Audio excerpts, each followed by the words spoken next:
ちの視線と体操級Greetings again, dear viewers, and welcome to my review of the anime series To Love Ru, a show about melons, balloons, baps, jugs, hooters, coconuts, bazookas. You get the idea. Boobies. Released in 2008 by Studio Xebec, this series revolves around the life of Rito Yuki, who one day is taking a bath when a pink-haired alien named Lala appears. And of course his reaction is to immediately grab her breasts. And of course, instead of pressing sexual harassment charges, she takes it as a marriage proposal and declares her love.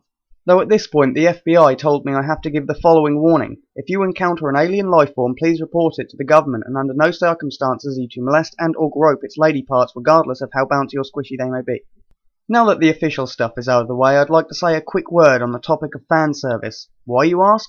Well, because this series is full of it. In fact, it's based on it. Now, I don't think fanservice is a bad thing. It can make something that's good even better, like putting icing on a cake. But if it's used in the wrong time or the wrong place, it can be more like pouring engine oil on it. Also, there's a saying that goes, a man cannot live off bread alone. And even the most hardcore body pillow hugging otaku can't live off fanservice alone. I mean, boobs are great, but they don't make a show great if there's nothing else going for it. And that's my basic problem with this series and fanservice. But let's put that aside and talk about the characters. The protagonist Rito is your generic harem male lead, who has the personality of a brick, yet somehow has the amazing ability to attract girls to him by doing seemingly nothing. And sadly, most of the characters are just as generic and forgettable, the main exception being Lala Deviluk, who I found to be pretty cute and funny with her inventions that go wrong, and her Genki girl personality. Also, there's another character called Run, who changes his gender when he sneezes, which leads to some pretty hilarious moments. But those two aside, unfortunately, as I said, I found most of the characters to be quite boring and cliched. So let's move on to the soundtrack. The opening and closing songs are catchy J-pop numbers, and while some may not like that, I'm a bit of a sucker for that kind of thing. The music in the series is upbeat, so it goes along nicely with all the wacky comedy going on.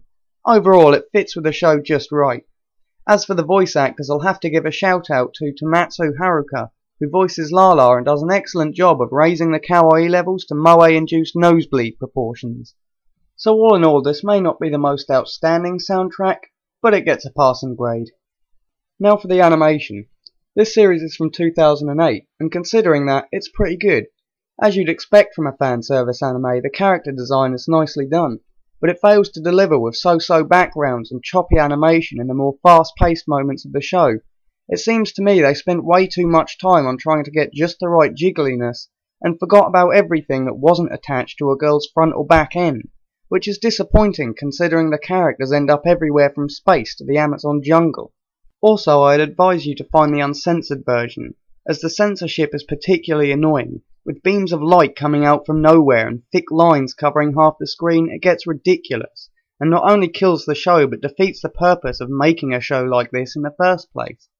Well then, how do I sum up this series? I could just shout the word boobies at the top of my voice, but I guess I'll have to hold in my immaturity and be a little more thorough.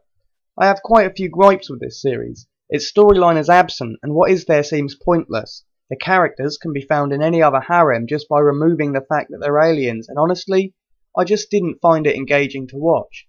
All that said, at least it doesn't try to be something it's not. There's no forced attempts at serious romance and no ham-fisted philosophical BS attached.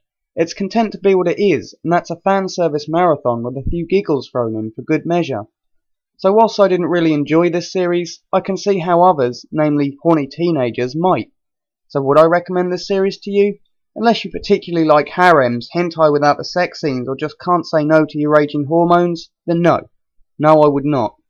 Overall, I'd give this series a 5 out of 10, meaning you should get back to your game of hopscotch and find a different series to watch.